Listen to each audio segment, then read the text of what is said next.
Salut, c'est Arnaud, bienvenue dans cette nouvelle vidéo du podcast Le Pharmapreneur et plus particulièrement dans ces vidéos où je te parle de ma semaine en tant que pharmacien d'officine au sein de notre pharmacie, la pharmacie du Manoir.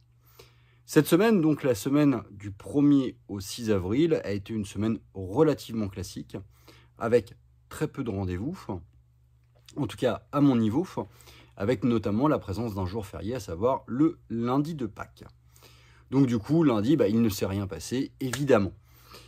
Durant toute cette semaine, nous avons continué à accueillir notre stagiaire Lana. Une de nos apprenties préparatrices était absente. Par contre, l'autre était là à temps plein. Voilà pour ce qui est de l'équipe présente et disponible au sein de notre structure. Qu'avons-nous fait durant cette semaine ? Alors, quelques rendez-vous. On a eu, une de mes collègues a eu notamment un rendez-vous avec le laboratoire Uriage.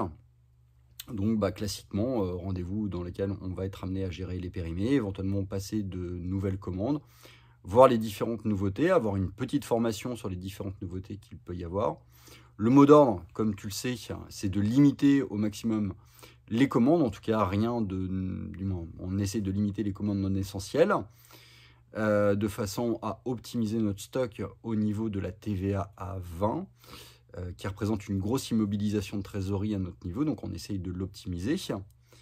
En parallèle de ça, on a eu une formation réalisée par le laboratoire Pur Essentiel. Également, mon collègue, mardi, a eu un rendez-vous avec le laboratoire Bayer, de façon à pouvoir passer différents types de commandes, pour nous, mais également pour d'autres structures avec lesquelles nous travaillons en rétrocession, mais ça, j'aurai l'occasion de t'en parler un petit peu plus loin dans cette vidéo. Voilà, donc ça c'est pour la journée de mardi, rien d'extraordinaire, des réceptions de commandes, des frigos qui sont arrivés le mardi après-midi à cause du jour férié, du coup on a un petit décalage. Peu de commandes en réception, malgré une activité assez dense, comme on utilise au maximum notre stock. Mercredi, pas de réception de commande générique, en tout cas pas de réception ce mercredi-là, tout simplement parce que la commande qu'on réceptionne le mercredi, c'est celle qui est générée le lundi, et comme tous les PC sont éteints, et du coup on n'a pas eu de commande, donc pas de commande pour cette journée, et donc du coup un décalage sur les jours suivants. L'une de mes collègues a eu un rendez-vous avec le laboratoire Novalac, pareil, même item, reprise des produits périmés, présentation d'éventuelles nouveautés, vérification un petit peu des sorties et proposition de la part de la commerciale des différentes offres que l'on peut réaliser sur les laits maternels, les laits maternisés, notamment tout ce qui est offre sur le 3e âge. Le soir, nous avons réalisé notre soirée rétro, mais je vais te l'expliquer un petit peu plus loin dans cette vidéo. Rien de particulier, beaucoup de comptoirs, de la délivrance, de la facturation, du conseil classique. Jeudi, je suis arrivé un petit peu plus tard après avoir été courir. Mon collègue avait un rendez-vous, comme il fait partie du syndicat de la FSPF, avec notre CPM local, régional, la CPM de Rouen en l'occurrence. Nous avons eu un rendez-vous également jeudi après-midi avec notre prestataire téléphonique, parce qu'on va passer à la fibre au sein de notre structure. Pour l'instant, on était en ADSL. Alors, pourquoi on passe à la fibre ? Il y a deux raisons à ça. La première, c'est évidemment la fiabilité de la fibre versus l'ADSL. C'est également un débit plus important, notamment avec les prochaines échéances du Ségur numérique, où on sait qu'on va être amené à recevoir de plus gros flux d'informations, et donc on cherche à optimiser notre flux informatique, et donc pour ça, nous avons décidé de convertir notre forfait ADSL en un forfait fibre, qui sera à mon sens beaucoup plus pertinent. Par ailleurs, le prestataire en l'occurrence est un ami, et ça nous a permis de faire un petit peu le point sur la facture que l'on avait et d'éliminer des items et des options dont on n'avait pas besoin. Je t'invite d'ailleurs, en faisant le parallèle avec cet item téléphonie, à ne pas hésiter à reprendre un peu comme tu le fais à titre personnel tes factures ou tes contrats au moins une fois dans l'année, et t'assurer en fait que tu ne paye pas des options qui soit sont d'ores et déjà inutiles, soit qu'ils le sont devenus au fur et à mesure de ton activité, des prestations par exemple sur un photocopieur que tu n'aurais plus, ou même des contrats d'assurance pour des éléments qui ont été soldés, ça peut arriver. Donc n'hésite pas à faire le point un petit peu sur ces prestataires extérieurs et vérifier si jamais il n'y a pas des lignes que tu payes et qui ne te servent plus à rien. N'hésite pas non plus à engager des demandes de remboursement parce que parfois, en fait, tu te rends compte que tu as été prélevé de cette somme-là pendant une année. La validation s'est faite par, on va dire, tacite signature, on va dire. Et donc, du coup, tu es en mesure de demander le remboursement d'une prestation que tu n'as pas forcément sollicitée et qui t'a été facturée d'une manière indue. En fin de journée, on a eu un rendez-vous, on a réalisé un rendez-vous avec notre étudiante de 6e année, Alice. Alors pourquoi on a fait ce rendez-vous? Alors déjà, ce rendez-vous est à son initiative, mais de toute façon, il fallait qu'on le fasse. Tout simplement parce qu'en fait, au niveau de la formation de notre étudiante Alice, on est à mi-parcours de sa formation, donc ça nous a permis un petit peu de faire le point sur le chemin parcouru par Alice au sein de notre structure, déjà faire un petit peu le point avec elle pour savoir comment se passe son stage, comment ça se passe dans la structure, vis-à-vis de notre patientèle, vis-à-vis de notre équipe, vis-à-vis de notre propre encadrement. Ça nous permet également de faire le point sur où elle se situe au niveau de sa formation. Alors, on a d'ores et déjà dressé un board dans lequel on va noter et suivre ces différents items de progression, donc l'orthopédie, l'aromathérapie, des conseils sur des pathologies bien particulières, la cardiovasculaire, la diabétologie, la cancérologie par exemple. Et donc on va pointer, maintenant on est arrivé à un moment donné où on va pointer de façon à pouvoir estimer que tel item dans la formation d'Alice, elle est maîtrisée à 100%. Donc ça nous a permis un petit peu de recadrer les choses pour les 3 prochains mois, et je dirais même plutôt pendant les 2 mois et 1 semaine qu'il reste avant ces examens. Donc mon collègue Marc-Antoine qui passe, en tout cas qui fait passer tous les ans les examens à la fac, va se charger de reprendre avec elle les différents points qui font, ou en tout cas qui feront d'elle un bon professionnel de santé au comptoir, donc faire des examens, des examens toutes les semaines, en la mettant dans une situation d'examen. Quant à moi, étant plus dans la partie, on va dire, managériale et entrepreneuriale, je vais mettre en place avec elle ce qu'on a déjà réalisé précédemment avec d'autres stagiaires, c'est-à-dire une mise en situation de notre stagiaire comme pharmacien référent, comme pharmacien encadrant. Et donc, du coup, on va définir, et là, en l'occurrence, on a défini qu'un mercredi sur 2, elle serait la pharmacienne référente, le pharmacien référent de la structure. C'est-à-dire que je vais orienter l'ensemble des questions de mon équipe en direction d'Alice. Charge à elle de trouver une réponse.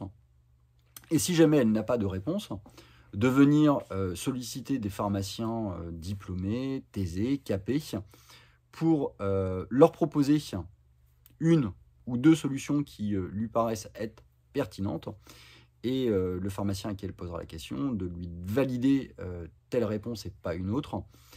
Les réponses étant données, lui donneront cette formation de management, d'encadrement, de chef d'entreprise. Donc voilà, on va essayer de l'intégrer également dans la gestion et dans le suivi d'un certain nombre de laboratoires. Voilà, donc ça c'est un petit peu les items du mercredi dans lesquels Alice va devoir s'engouffrer pour les 2 mois et 1 semaine qui lui restent. Vendredi, journée de repos pour ma part. Et puis voilà pour la semaine qui vient de s'écouler. En ce qui concerne la soirée rétro, alors je pense que tu as dû le comprendre en fait dans les précédentes vidéos, notre pharmacie fait partie d'un groupe informel de 5-6 pharmacies avec lesquelles on travaille, avec lesquelles on communique, avec lesquelles on échange, avec lesquelles on met à profit et nos connaissances et notre logistique, de façon à améliorer nos conditions de travail, nos conditions de négociation, nos conditions logistiques. Alors, comment se passe une soirée rétro? Alors déjà, en fait, ça se passe toujours dans une bonne ambiance, parce qu'avant d'être des pharmaciens, ce sont évidemment des amis. Donc, du coup, on se réunit chez l'une des personnes de ce groupe, autour d'un bon repas, et on échange. Alors, souvent, comment ça se passe? Alors, ça fait 5-6 ans qu'on le fait, alors donc maintenant on est tous un petit peu rodés. Alors ce qu'il faut savoir, c'est qu'on a des pharmacies à la fois différentes et parfois sur certains items relativement proches, différentes au niveau de leur localisation, différentes au niveau de leur niveau d'activité, mais finalement en fait on se retrouve avec des pharmacies sur un groupe de 6, des pharmacies qui vont se retrouver avec à peu près des ratios relativement proches, par exemple des ratios génériques qui vont être équivalents, des ratios de distribution d'ordonnances et de para qui vont être relativement correspondantes. Bref, on peut toujours trouver une certaine forme d'analogie. Du coup, comment se passe une soirée rétro? Le soir, fermeture de la pharmacie, on se retrouve tous. Et donc déjà, souvent, on a tendance à échanger sur l'actualité du milieu officinal. Donc, on va parler des items sur la fraude, sur la financiarisation des officines. On va parler un petit peu de notre gestion managériale, entrepreneuriale. On va parler un petit peu sur nos problèmes de logistique de stock, de trésorerie notamment, de charges, de l'inflation qui grève nos structures comme tout type de commerce d'ailleurs. Donc on échange un petit peu sur l'actualité. Puis après, je dirais qu'on va basculer sur des items un petit peu plus généraux, mais fondamentaux pour l'officine, à savoir par exemple la manière dont on a géré, ou on va gérer avec notre génériqueur, sachant qu'en fait on a le même génériqueur tous ensemble. Donc on essaye de faire un petit peu la comparaison de nos différentes offres, voir ce qui nous a été proposé d'une manière globale et plutôt cohérent au regard de nos activités respectives, voir s'il y a une analogie ou un parallèle qui est pertinent. Voilà, donc ça c'est la première partie. Ça permet de mettre évidemment dans un pot commun toutes les informations qui sont parfois différentes en fonction du commercial qui vient nous voir sur ce génériqueur, de façon à avoir un dialogue qui soit construit, unique, unilatéral, avec les commerciaux qui reviendront nous voir sur l'ensemble de l'année. On parle également de nos conditions grossistes. Alors là, pour le coup, on va avoir des typologies de pharmacie qui font qu'on n'a pas forcément le même grossiste. Donc on va parler un petit peu des différentes problématiques qu'on peut avoir, notamment la gestion des produits qui sont en rupture.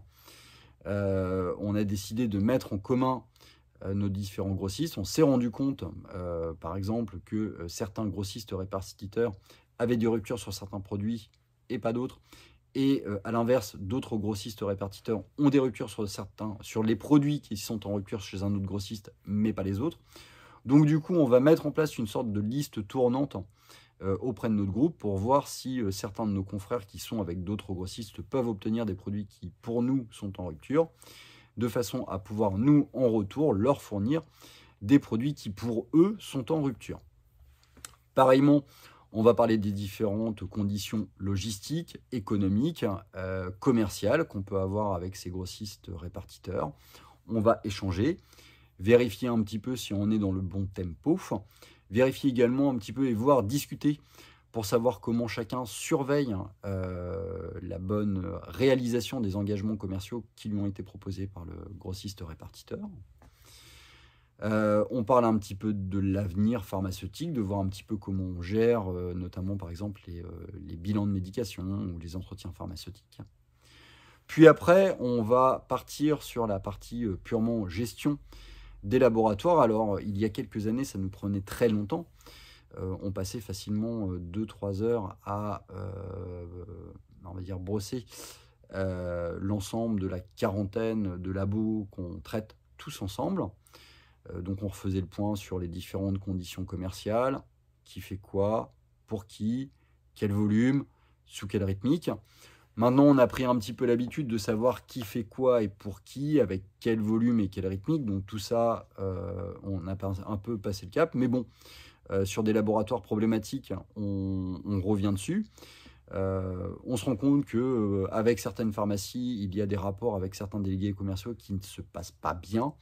Donc du coup, volonté est faite que ces pharmacies-là arrêtent de travailler le laboratoire et redonnent la gestion du labo à d'autres pharmacies pour lesquelles il y a de meilleures conditions.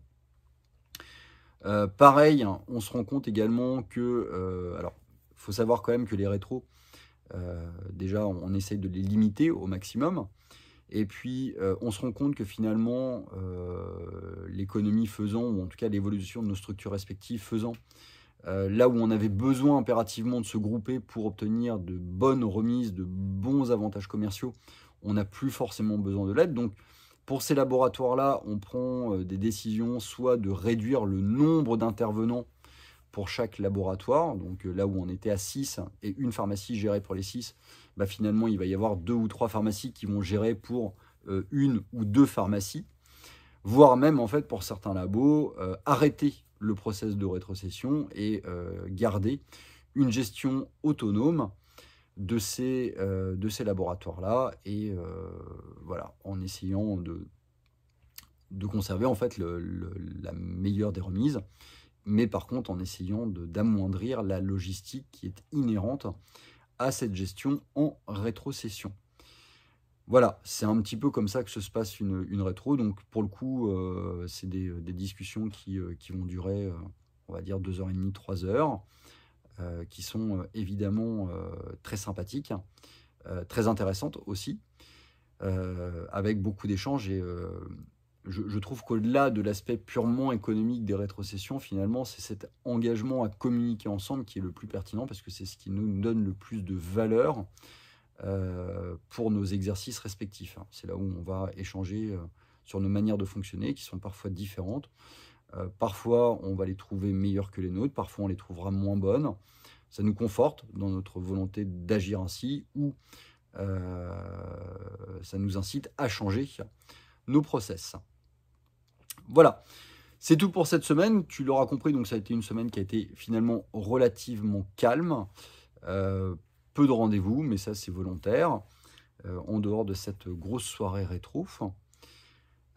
Pour ma part, la semaine prochaine sera une semaine de vacances. Je m'en vais partir avec 2 de mes collègues, qui font d'ailleurs partie de ce groupe de rétro, en bateau pendant une semaine. Il n'y aura donc pas de vidéo du pharmapreneur, en tout cas d'un quotidien de pharmacien, la semaine prochaine. Peut-être éventuellement quelques petites micro-vidéos avec une thématique un peu 3 pharmaciens sur un bateau. On se retrouvera donc dans 2 semaines sur des vidéos classiques et dans 3 semaines finalement pour une nouvelle vidéo du quotidien d'un pharmacien, en tout cas mon quotidien de pharmacien au sein de la pharmacie du Manoir.